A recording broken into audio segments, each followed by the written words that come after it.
Hello, good evening, good afternoon, good morning, whenever you're listening. Welcome along to episode 110 of the Don McKaylee sponsored A View from Section C. Senior, another week. Yeah. How are you? I'm good, Junior. Good. And I'll be closer to retirement. I'll keep saying it. It seems to be the new thing every week now. I can. I don't want to say we're shitting it. Nah, we're busy. I've been on one of those Kaizen events this week. Which is, eye-openers, shall we say. But it's good. It's what I mean. I've been through that many of them. It's all about change. But then it's trying to get the team to change, which will be the difficult thing. But yeah, no, I'm fine. I'm still breathing.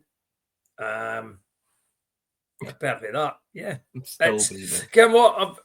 I've been sort of missing the football, but Missing the football. Yeah, well, I've been missing United playing. All right. Been missing United playing. I look forward to watching them on a Saturday on the Fire Stick. But no. Watching them live in person. Yeah.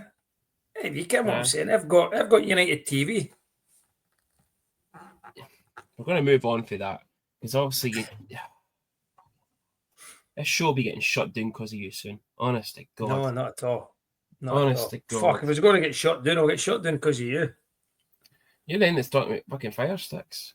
Anyway, it's a new week. We'll start off with our usual of the MBE Valeting Services sponsored two-way watch. So, listen, Senior, I think you might have been right.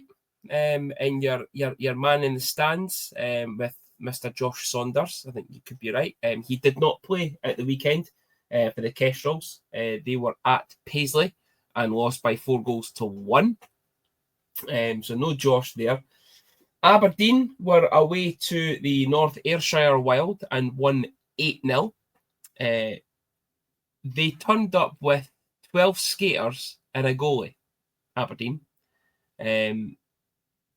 Nae Dom, nae Gary, but Rowan played, and unfortunately 0 points. Settling into the team, that's what we're going to say. Settling into the new team, that's what it is. So that's two we watch. There wasn't much happened. We only had one player. That's it done. We will go to Rockets talk though straight away. Rockets were away on Saturday to Kilmarnock and beat them by 12-2. I've been buzzing to announce this result tonight. Michael Ireland with a goal. Yeah. Lewis McIntosh with a goal. Jaden Baxter with a goal. And I've seen you, it's quite funny coming round for you from watching hockey for years of his dad, Billy, still playing. Yeah. And his granddad. I know. Playing. I know. So young Jaden with a goal for the Rockets. I know. So from us going back to the Dundee Ice Arena when it opened to watching the Michelin, and we could see it. Old Billy Baxter was playing. Old Billy, yep. To then watching young Billy, to now seeing Jaden playing for the Rockets. Yeah. Brilliant. It's great when you hear of that, the generational thing, that it's went from granddad to dad, basically, to son. Brilliant. Yeah. So Jaden with the goal there. Jack and Andy Henderson, both chipping in there as well. Sam McCluskey, John Gordon, 2 goals by Michael Becker, and then the superstar, JD, the GOAT of the Dundee Rockets, with JD. 3 goals. Oh, it's got to be JD. Cam McGiffin. A hat-trick for McGiffin. Love it. So we've seen that coming through on Saturday. And I must admit, the first question on my lips was, how the fuck does McGuffin manage to score 3? Was how the fuck is Dolan no scored any? I know. 2 assists, though. 2 assists. Shocking. We build them up, right? Listen, we built Dolan up, right up to the greatest in the play. Kilmarnock scored 12 and he has 0+2. Yeah. So, really? Yes. He's banned. Dolan's gone. Dolan's gone.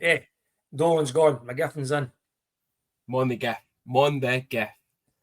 But Senior, this is the part of the show where I'm actually going to bring in my honourable mention for the week. And it's one that a lot of people are going to be surprised at. None more so than us. Because, Senior, honourable mention this week. It's us.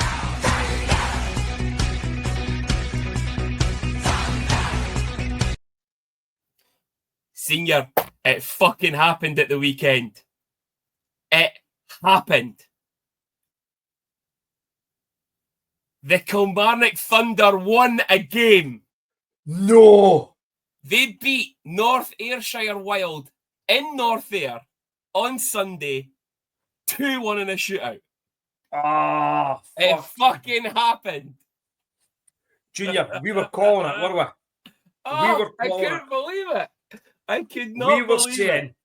How good would it be if their win was against North? We called that.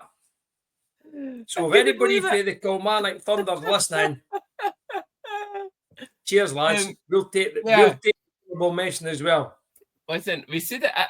I'm sure it was last week we said it, that it was. It's going to be a celebration on the show when Kilmarnock win their first game. League table was up. It's back on the screen for you watching on YouTube if you're listening elsewhere. Here we go. Bottom of the table is still the Kilmarnock Thunder. However, their streak is at 1 win. No longer a 16, 17 game losing streak. We're on 1 win. Same bottom with 2 points through 18 games. Rockets still at the top, 35 points through 19 games. Edinburgh in second, 30 points through 19. Aberdeen third, 27 points through 20 games. And the Kestrels, 22 points through 19. I think it's probably safe to rule them out of probably the running for second place even as well, unless there's a good swing of results go in their favour of Edinburgh dropping points and then picking them up. But I can't really see past it being a three-way, kind of 3-horse race now for those top 2 positions in Aberdeen, Edinburgh and the Rockets. Yeah, it looks like it. I was going to look at that table there, and I think we mentioned a few weeks ago about the Rockets' power play and said, imagine if the Rockets' power play really started motoring. And if you look at the table again, they're now number 1 power play. They're at 31.1. Yeah, and their penalty kill they've got. So if you think about it, people got on about special teams. Mm-hmm. That's how you've got a 12-game winning streak when your power plays at 31% and your penalty kills at 86, and both are the top. So yeah.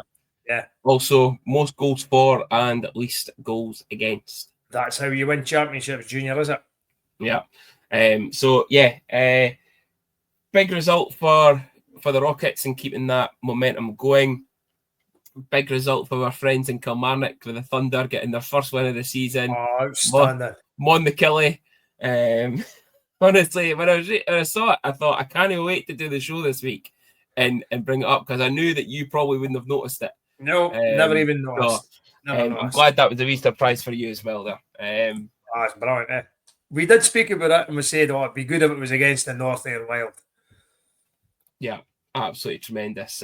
So speaking of our hat-trick hero from the weekend, with his first ever senior hat-trick, he even got to keep the puck. It is time for the 51 Club sponsored game review. So, Senior, we were at home to the Nottingham Panthers on Saturday night. Jean-Bor Garat at 2:31. Putting on and win the thing up. Christoph Kontos made it 2 at 4:25. It was a goalless second period, and it was almost a goalless third period, if not for a consolation power play goal at 59:41 by Spencer Nass, assisted by Dryden and Zach Sekos. Poor. The game was piss poor. Yeah, it was. We've said it before about Danny Stewart and his teams. Coventry always was a shit game. It was poor. And I think, I even think it's been the same this year against Nottingham. I'm sure the last game against them was quite poor as well. Yeah. We just can't get the tactics right against them. I'll ask you a question, right? I had a conversation on social media with a guy about Nottingham, and I responded, and we agreed to disagree. There was no animosity or that about it. It's a good Nottingham team.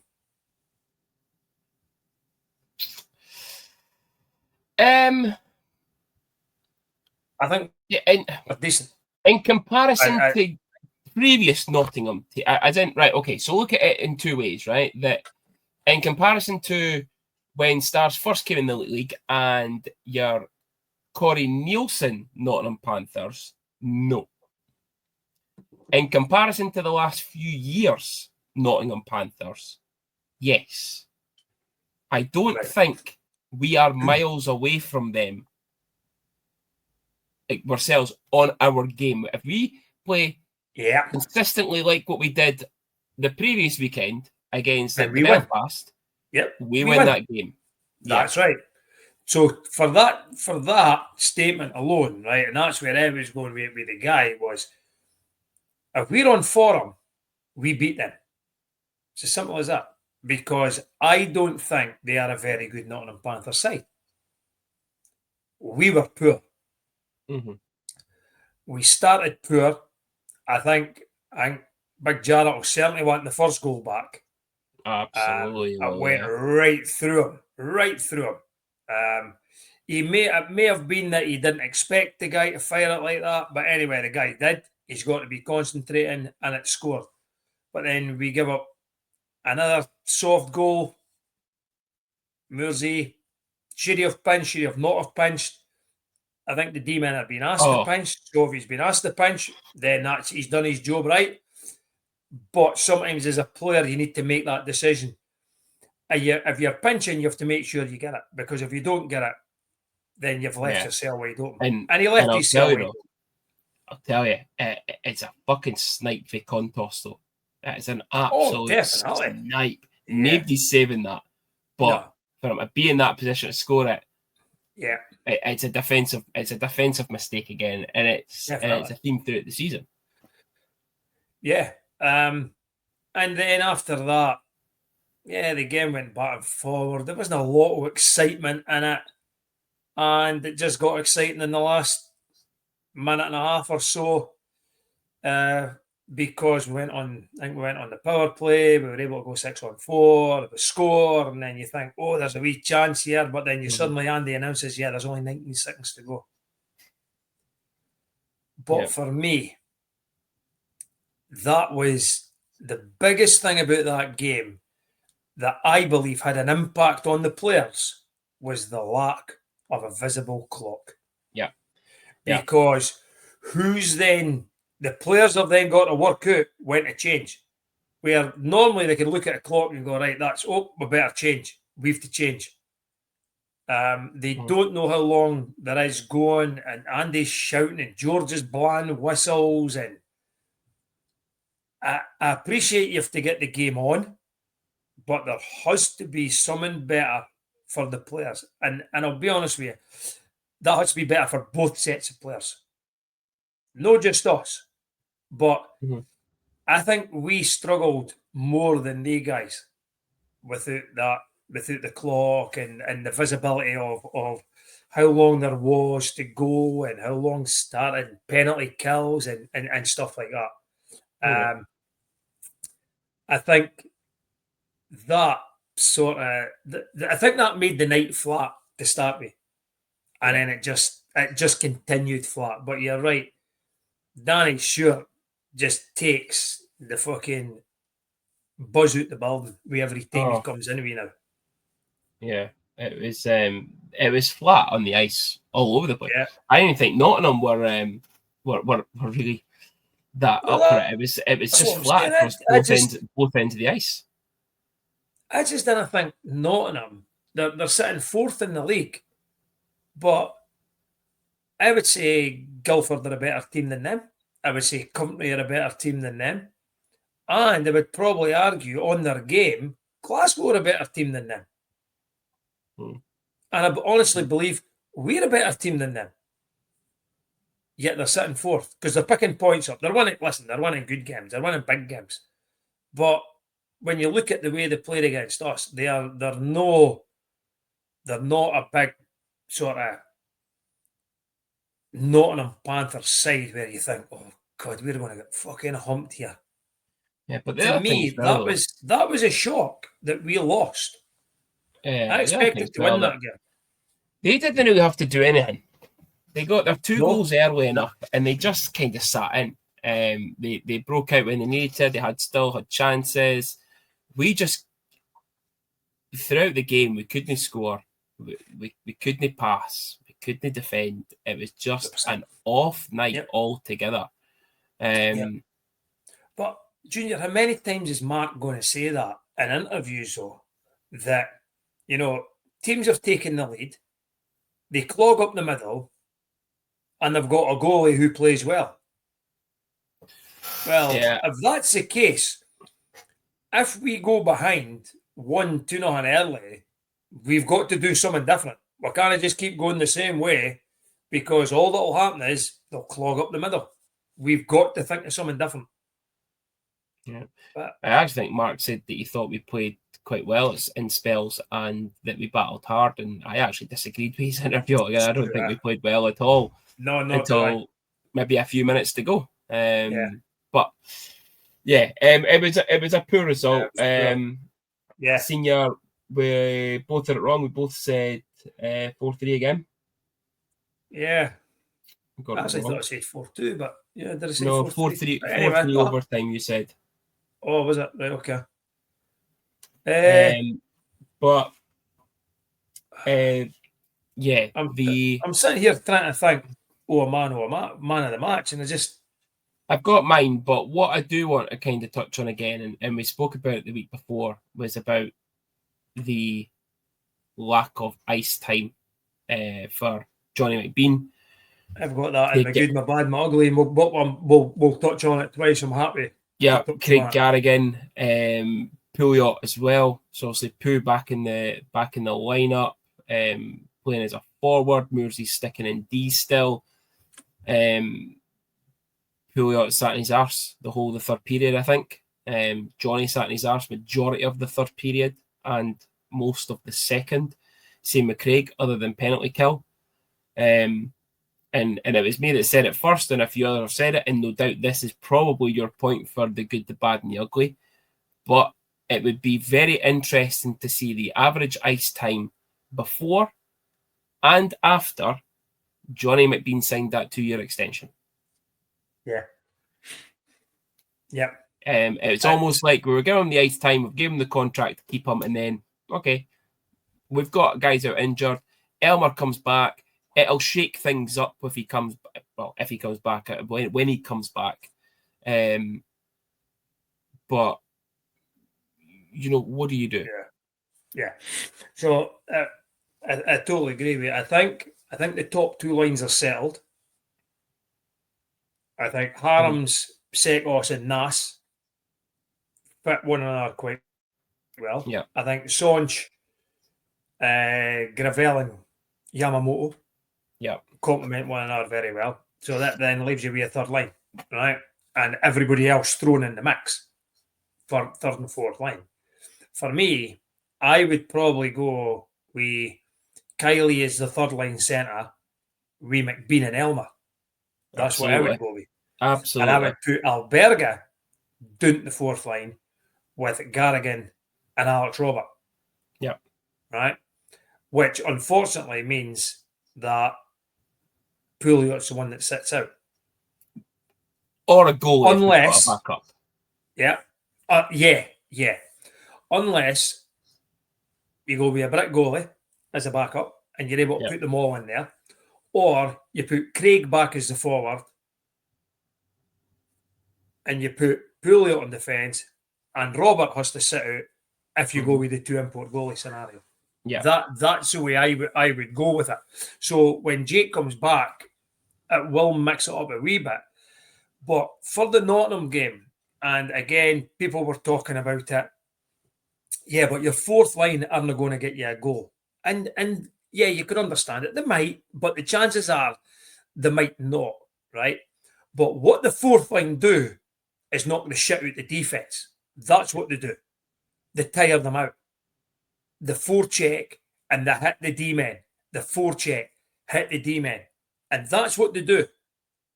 And then what happens is the game gets longer and longer. Your fourth line are beginning to hit their D-men. Their D-men are beginning to get a wee bit tired. And then that's when you could suddenly try and mismatch them. And you've then got your first line going in or your second line to then try and capitalise on that. It's not all about the fourth line's not going to score goals. The fourth line is there to do a job. And that job is to grind it out and also to give people a breather. Yeah. Danny rolled his 4 lines all night. All night. Yeah. We never. No. Danny didn't need to. He was 2-0 up after 4 minutes. We were down to 2. Yeah. But then what happens is you've got the fourth line, even guys like Logan Nielsen, just forechecking. Jordan Kershaw, just forechecking. Putting pressure on Dryden. Putting pressure on Moorsey. Putting pressure on Ben. That's all they're doing. Yeah. Hitting and making the D-men tired. Yeah. Yeah. And for me, that's what a fourth line is all about. The fourth line isn't there when things are going well, you play them. When things are going shite, you sit them on their arse. They're there for a reason. Yeah. Can I say about it myself? They just seem to be pulling the splinters at their arse just now. Yeah. And to be quite frank, I think it's shit. Yeah, so don't agree with it. Don't agree with it. No, I totally disagree. I'd understand. Now, I know we moaned about it I at can the understand Belfast there was game. 10 minutes. You know what? If we're 2-0 down and we're in the third period and there's maybe 10 minutes to go, then it's maybe at that point you think, I need to sit you guys now. Right? Because we really need to chase it now. I was going to say, though, I'd understand in a game where, like the Belfast, it was 2-1, or it was 2-0 at the time. They score 2-1. They'll go 3-1 up. It's still a close game, 2 goals in it. Maybe understand defensively it might not be the best decision for them to play those guys in that scenario. But we're 2-0 down. We're going through the second period. They're not getting much ice time. We're going through the third period. There's no much ice time. There was guys breathing out their arse. Even if it meant Pouliot went on defence for a shift or 2. I'm going to say it. Cole McDonald was breathing out his arse at one point, and he can't skate to the bench for a line change because he's that much breathing out his arse. Or lazy, depends on who you ask. Dominic Alberga, breathing out his arse at one point. The guys obviously need the break. Give them the shift off. Get those guys on. But we're not the coach. We're not professional hockey coaches, but no. But listen, I agree with you. And Junior, listen, this is not just me and you sounding off on a podcast about it, right? People in around us and people that we speak to, out with the ice rink that go to the Stars games, say the same thing. Yeah. But you're right. Listen, we're no hockey coaches. If we were hockey coaches, we wouldn't be sitting here doing that fucking podcast. No, we're not a Ryan Thompson. We're not a hockey coach. He just doesn't turn up to the games now. I know. So, man of the match. Come on, I'm trying to think.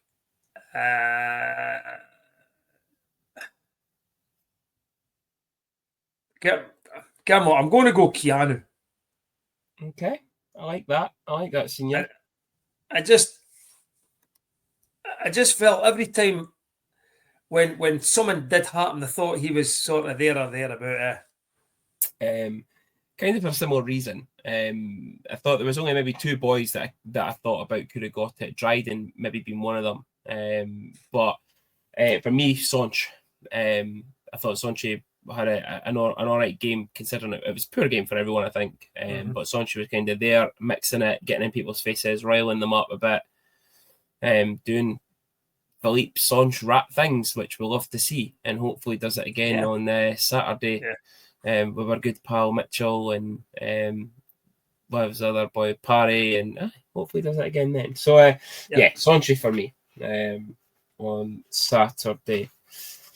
Okay, so we went into the Old Barn on Sunday with half a roof that was half fixed. Absolute got off to a Fife flyer. Philippe Sonch at 7:28, assisted by Keanu Yamamoto and Ben O'Connor. Cameron Kiley made it 2 at 8:04, assisted by Alberga and McDonald. Spencer Nass made it 3 at 13:13, down Sekos with the assists. Philippe Sonch, assisted by Yamamoto and Pouncey at 14:03. Cameron Kiley made it 5 at 14:39, assisted by Robert and Pouncey. Lucas Kyodo at 17:17 made it 5-1, end of the first period. Fife got the only goal in the second period through Ryan Foss at 34:03, making it 5-2, end of the second. Brendan Harms at 45:38, assisted by O'Connor, and Harms made it 6. Patrick Kite at 46:16 pulled another one back for the Flyers to make it 6-3. Dryden Dow at 53:34, assisted by Nass and Sekos, made it 7. And then Zach Sekos with the icing on the cake, 53:56, assisted by Brendan Harms and one of our own, Chris Ingalls, and an 8-3 victory. So obviously we're now 27 minutes and 36 seconds into the podcast for Andy, just so he knows. A good win in Fife, regardless of the team that's in front of you. Good to see Voris getting pumped and hooked, and then Shane going in, and obviously Shane conceding the 7th is just the norm now for Fife. I know. Yeah. Voris in, pumped and pulled. Oh, pumped and pulled. I love it. That should have been the title of the show this week. Pumped and pulled. Yeah, pumped and pulled. Yeah. But you know what? You could only play what's in front of you, right? And it wasn't that long ago that same Flyers team were 4-1 down to Manchester and won 5-4. Yeah. Away from home. So I think it's probably a kick on from the night before, because they'll probably know that it was a poor performance at home against Nottingham. You just didn't want to be that team that's getting beat for Fife. No, right? That's the thing now. You do not want to be getting beat for Fife. They're not winning a lot of games, but you don't want to be one of the team. Oh, shit. Dundee, they got beat for Fife. Ha ha. Use our shit. Yeah. So they go in with their professional job. If we'd been 5-1 up at the end of the first and we'd won the game 5-1, and it's still been, yeah, okay, we won 5-1. That's it. Yeah. And that's all you ask for. And I went in there and won 1-0. But it's obviously, it's no often that you beat your rival as many times as this and as convincingly as this in one season. It's just out of control. Yeah. We seem to have found a way to get bucks past Shane now, which is a big thing, because for years we just could not find a fucking way past them. Didn't matter how well we played and how shite they played, Shane won them the game. Yeah. But now he's getting a wee bit older. He tends to struggle in each arena that he's going into now. The thing is it probably I'm not questioning his professionalism at all, because he has been a very good professional for the Flyers. But is it now he's just gave up with the season? You know, they're 3 wins in 30 odd games. Is it just going through the motions? You know, if we're down early, then oh well. But if we're in the game, then he's fucking laser focused. I don't know. Over the years, he's had a lot of good D-men play in front of him as well. Is it maybe just overall now that, sometimes he's maybe saved the first shot and goal and then the defence collapse in on him or they clear it, whereas now they're not that very good. Yeah. So you are getting second, third, fourth chances. And they're getting in there, But listen, you'll take an 8-3 win over your nearest and dearest fucking every day of the week. Every day of the week. Yeah, absolutely. And you know what? It was good to see so many people getting on the score sheet. There's a few in there. It's good to see Kylie came in for a bit of criticism on Saturday, comes back and scores 2. Yeah, I know it's Fife. I must admit, I didn't think Kylie was that bad against Nottingham. Listen. A lot of people. I say a lot of people. There's been a few people actually saying that he's been like this for months. Doesn't look interested. Doesn't look this and that. I actually think it's undeserved criticism for Cameron Kylie. I think Cameron Kylie's a very, very good player. And again, it's a bit like Yama. That I think he's a very good player. You put him down a line where he's not on the top line with better guys with him that brings out his skill set. And it's no criticism to the guys that he's currently on with.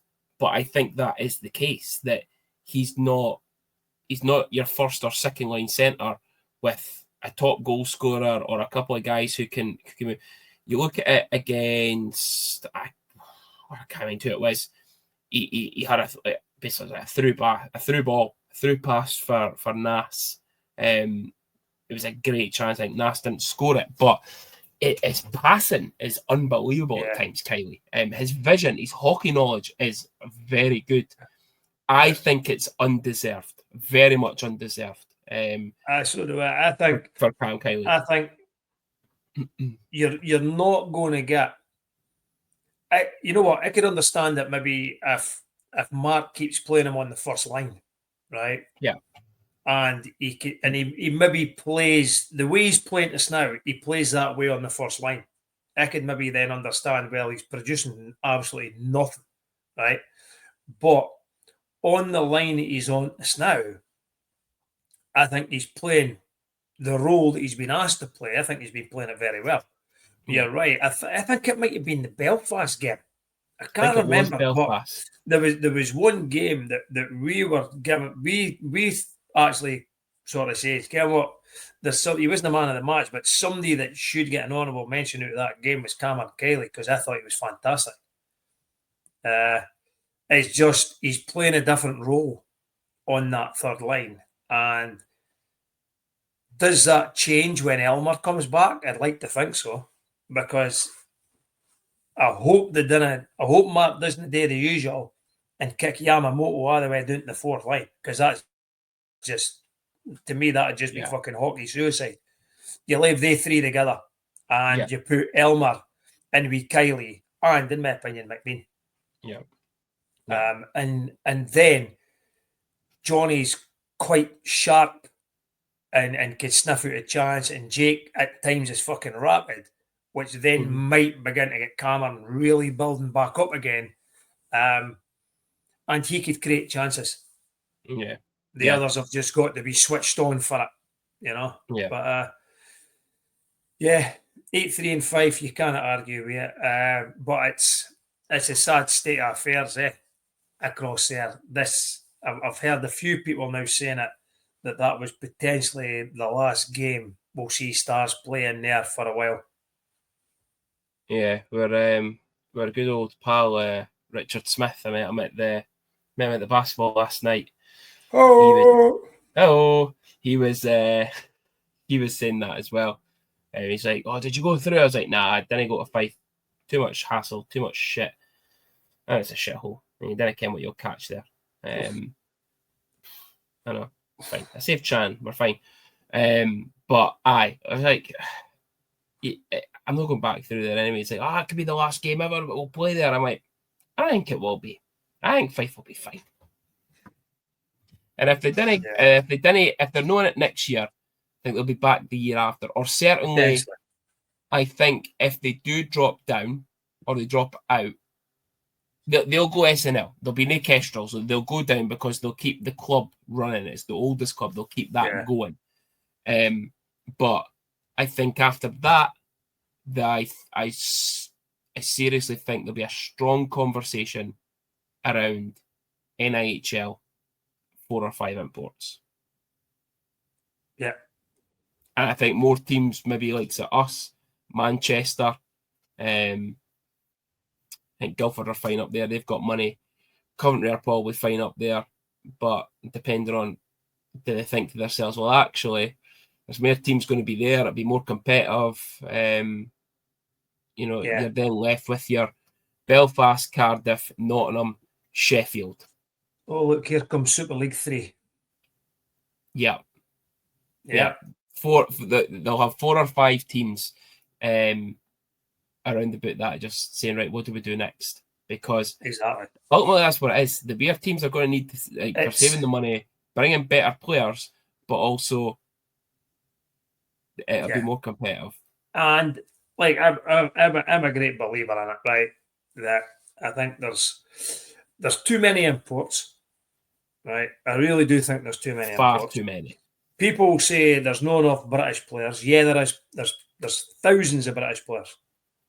And I think the best way of going is back to the BNL of 8 imports. Yeah. That would be me. I would go with 8 imports, and then you load up your roster with British players.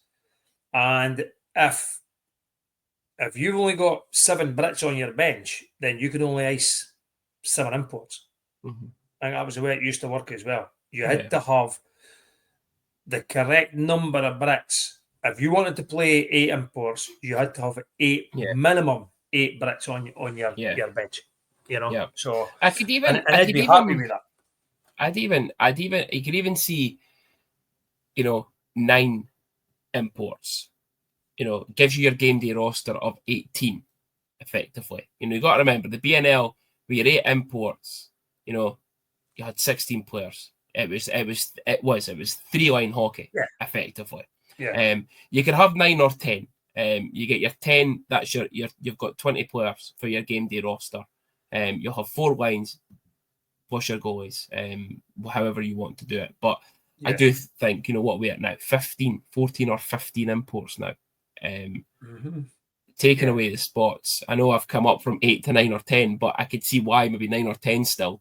But I don't think it'll be the end of Fife. Basically, I think that there will be either in the Elite League or certainly there'll be strong conversations around NIHL going forward. Lesser imports, better league, and more teams. Playoff, listen, promotion and relegation leagues there potentially. Definitely, yeah. If you can get a lot of group, and you could split it. This is when you can maybe potentially get a real conference. When you could go north and south, and you could suddenly you could actually say, right, your north could include the top of England, right? Whatever teams are there, you could even go as far as maybe say Manchester go north, and everybody from Manchester down the way is south, and you've then suddenly got conferences, real conferences, and real playoffs. I know they do a playoff week. I know they do a playoff weekend in Coventry as well, but certainly, I absolutely there could be a 3 game or a 5 game series like what was in the BNL towards the end. But no, for that I think I did. Well, I hope that are right, but I do think that probably in days or years gone past that we would always think, oh, fuck, if Fife go down the tubes, that's us as well. But at this point in time, I don't think we rely on Fife as much as what we used to. No. There again, we were playing Nottingham, and there's 1,900 at the game, and Nottingham didn't have a big following support with them. So 30 or something. Yeah. I remember days going past, you'd be looking at maybe 12 or 1300. Yeah. All of a sudden, our crowds are on the increase. Fife's on the decrease. So, yeah, of course you want them there, so you've got the rivalry and that. But I must admit, I spoke to somebody during the week about this. I'll tell you what it was. Ryan, I think his name's Ryan, that does the security at Tesco's. He does the door at the rink as well. I actually think we've got more of a rivalry with Belfast at this point in time than what we've got with anybody. It always seems to fucking kick off at a Belfast game somehow. Yeah. Always seems to be a bit of animosity in a Belfast game. But what was I want to say there to finish on the Flyers was I'd noticed that someone with stars in their blood changed their logo on Facebook, and I thought this could be a cryptic clue. And it was none other than Robo, he changed his cover photo, right, to him in his Flyers jersey. And I'm thinking, Robo's he's going to want to plough his millions into Fife. Yeah. But he denied it. Blair coach. But we'll wait and see. Yeah. Plowing his millions in. Does take us into the league standings then. So Flyers still bottom, 8 points through 35 games, just those 3 wins. Yeah, Junior. Manchester, what? Just looking at that, right? Fife Flyers have only won 2 more games than Kilmarnock.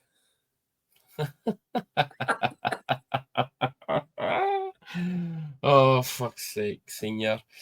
Manchester in 9th, 25 points to 35 games. Stars down to 8th now from 7th last week's show. 33 points, level with the Clam, but having played 3 more games, Clam with more regulation wins. Guildford in 6th, 41 points to 37 games. Coventry in 5th, 45 points to 38. Cardiff in 4th, 46 through 35. Nottingham in 3rd place, 48 points through 36. Sheffield in 2nd, 49 points through 36 games. And Belfast Giants and JJ Pegarich still at the top, 57 points, 37 games played. Again, going to be tight for them coming into that final part of the season.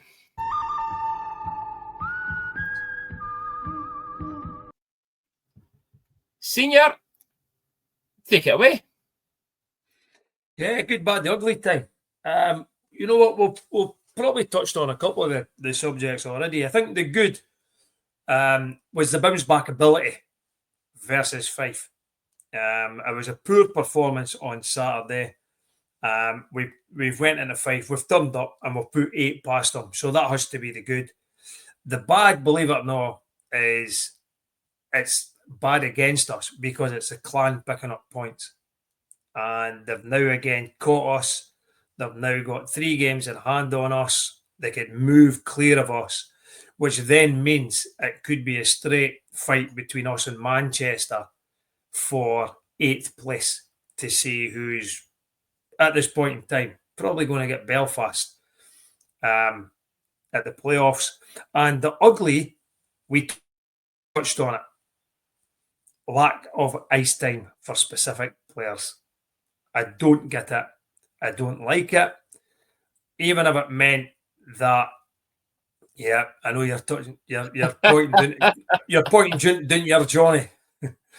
Hiding up the word cash and just having Johnny there, Team Johnny. Yeah, but even just to put Pulio out there and just smash somebody, just to get someone going, just to get the team going, you know, because their ice time was poor. Yet, we touched on it.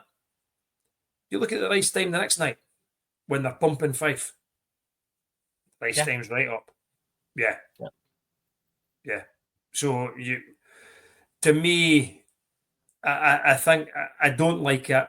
It becomes like sort of, we're pumping Fife so we could give them the luxury of giving them ice time. Yeah, that's probably true, but you sometimes need these boys to go in and smash the fucking D-men and smash them and continue smashing them and then make the call. Don't make the call fucking part of the way through the second period, right, lads? That's like they're sitting down. I bet for you, Craig, because we're on the penalty kill. Yeah. Nah, no good enough for me, so that was ugly. Ice time. That's it. That's it.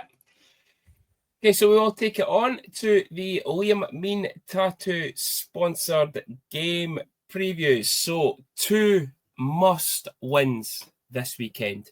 We are away to the Manchester Storm on Friday, and home to Glasgow on the Saturday. To be honest with you, I was going to add the other names there, but kind of going through them.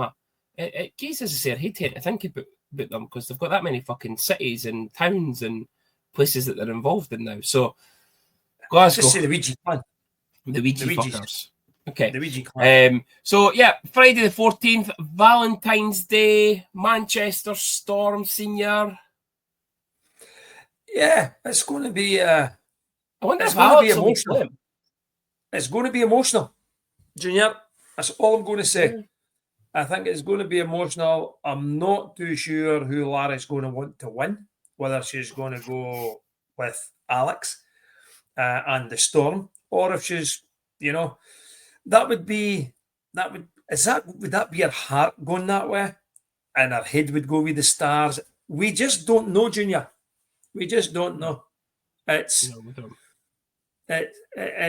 up for debate. I'm sure she'll be driving down there right away. As soon as she finishes work, bang, she'll be right down to Manchester. Yeah. I noticed there's not been any invites for us. I don't even think there's been an invite for Becky. I think she might be going herself. Yeah. So she's maybe staying over. Who knows? Yeah. Yeah. But yeah. Well, but yeah. Back to the serious stuff. We need to win this. Must win. We must win, or at least take a point. At least minimum has to be a point. And out this whole weekend for me, it's a minimum of 3 points. Yeah, it has to be. But Manchester's going to be it's a fucking shit rank. Yeah. We over the past week have struggled in Manchester, and we really need to turn. We really need to turn this around there. We really do. They've got. I take it you're going to touch on your 3 to watch. Are you going with skaters or are you going with the goalie? So I went with Alex Oldale. Sorry, that's just one player to watch for Lara. Nobody else. That's all he'll be doing, is watching Lara. No, 3 points to watch. Well, the thing is, though, they've obviously brought the new boy in, the new goalie in. I can't mind his name. I think, was he 2 and 3 so far? He's only won 2 of his 5 games. So no, I went with skaters. So Alexis Doust, of course, top point scorer for them. 18 goals and 24 assists in 35 games. Grant Herbert, 21 assists in 32 games. And Jake Durflinger, just because I like to say his name, 25 points in 30 games. There's other players in there that have got some better stats than a couple of those guys, but certainly they seem to be the boys that are putting up. I think Herbert's got the second most assists. Doust, obviously, top goal scorer and top assist. But Durflinger's just always hangs about like a bad smell. Yeah, no, I totally agree with you. They guys seem to perform well against us. And you could probably put Critchlow in there as well, But yeah, it's going to be so tough for us. I always tend to fear the worst when we're going to Manchester. Well, I am. Just because the rank, the setup at the rank, but they've got to go over that and just go and play how we know we could play. Yeah. Like, is their first line any better than our first line? Is their second line any better than our second line? Is their goalie any better? Now, the goalie situation for me is going to be difficult, right? We actually thought that, and it transpires that it looks like Sabo probably still had a wee niggle. He certainly got injured in the Belfast game the week before, and the whisper started to come out because everybody thought he played well both games that weekend. He's going to start against Nottingham, yet Jarrett started. And then it was Becky had mentioned that I think he's still injured. And then when you watched him, the way he skated during the warm-up or when the teams had skated on the ice, he was sort of as if he was sort of favouring one leg than the other. And you think, well, maybe he's maybe still carrying a wee niggle. So that's why we went with Jarrett, and then we thought, well, we'll go into Fife, we'll just give Jarrett the game again. Yeah. I think if Sabo's fit, Sabo starts in Manchester. Yeah. Because I think he's been playing well enough, and it's probably only injury that's kept him out. Certainly in the Nottingham game, Jarrett might have got the Fife game just because it was Fife. But I'm going to go on the premise that I think we'll get beat, but I think we'll take a point out of it. Yeah. Right, what's your score then? 5-4 Storm overtime. I have gone 5-2 Manchester. Okay. I think we're always shit in Manchester. Never seen us play well in Manchester. Ever? No, not ever. Yeah. None of it. I've not seen us put up. I've seen score lines coming through that are positive against Manchester, but I've never seen a fucking a really convincing win in there. Yeah. Back up the road Saturday night, home to the Ragey Fuckers. Clan. Must win. We go here. Must win. We will win. And send them back down the road. We're better, man. Yeah. We are better, man. Players to watch out for. 3 players. Cole Uli. Obviously, he was in amongst it with the penalty shot winners and scoring them in Nottingham for their 2 points at the weekend. So 35 points in 32 games. Devin Sidorov, 17 plus 14 through 33 games played. And Ryland Schwartz, who seems to be putting up a wee bit of points now and again, well, more recently putting up a few points here and there. 12 plus 17 through 34 games. Not including your boy in the three players to watch because he'd be an absolute liability, and no doubt he'll take a stupid penalty at the weekend, which is what we're all hoping to see. I would love for another Clan meltdown, just to be honest with you. Yeah, so would I. And it'll be interesting on who they play as their netminder, because they played Nottingham, they won on penalties. Brian played against Fife, and won convincingly. A lot of the fans thought that Brian should have played in Nottingham, and they played Landon Bow, and Landon Bow gets a win. Yet a lot of fans were giving it not, but should have been Brian Bow shite, blah blah blah blah blah.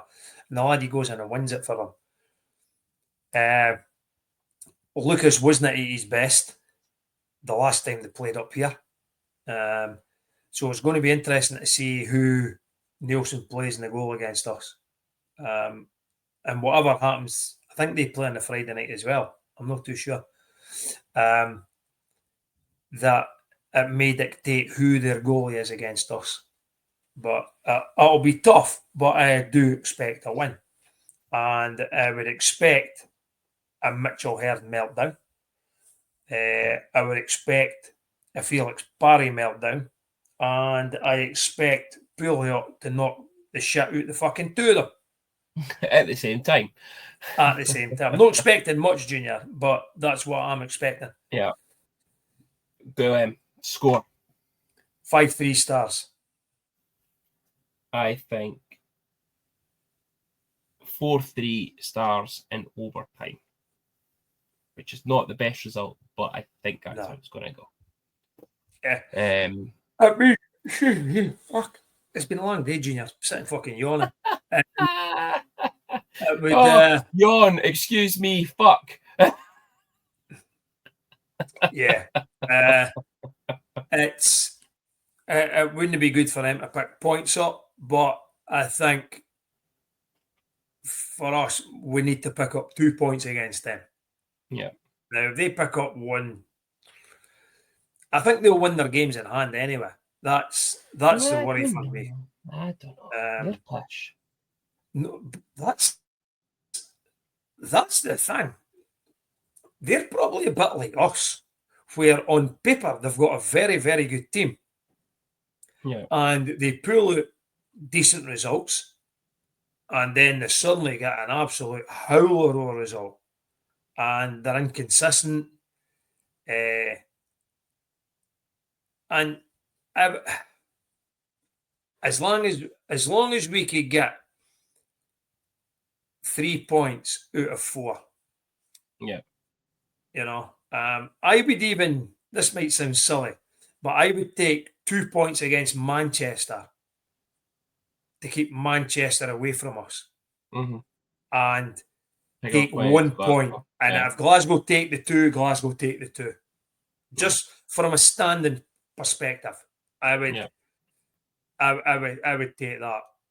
Yeah. Worst case scenario, and we are totally consistently inconsistent, we could lose both games. Yeah. In regulation. Yeah. Okay. Rounding off the show, Slimming World with Stella, sponsored on this day. So on this day, on the 11th of February, there was nobody born. There was nobody signed, nobody left, nobody extended their contracts. However, there were some games. There were also some games around about this date on the 10th and the 12th and the 13th even. So let's go and have a look at the amazing Elite League scheduling supercomputer. On this day in 2018, we had a home league loss versus the Glasgow Clan. Funnily enough, around about the same date. We lost by 4-3. Goals by Cody Carlson and 2 by Brian Hart. I'm sure it was a season before that, we had the Clan at home, and the season after that, we also had the Clan away from home around about this date. 2022, on this day, we had a home league win versus the Belfast Giants by 4-3 in overtime. 2 goals by Sebastian Bengtsson, Tom's Rutkiss. Oh, wow. And the overtime game-winning goal by Connor Sills. Got his jersey.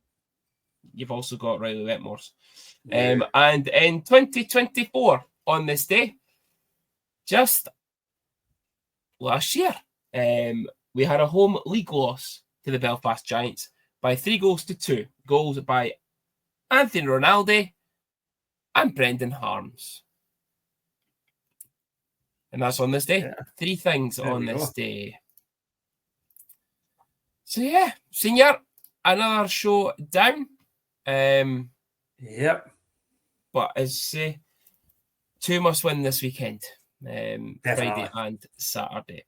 2 must win games. Fingers crossed we're sitting here next week discussing a 4-point weekend. We'll take a 3. Maybe even just take a 2 if we could beat Manchester in regulation. But hopefully it's a 4-point weekend. Enjoy the rest of your week, folks. Senior's ready for his bed by the looks of it.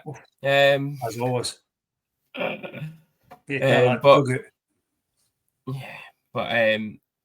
hope everybody has a good week.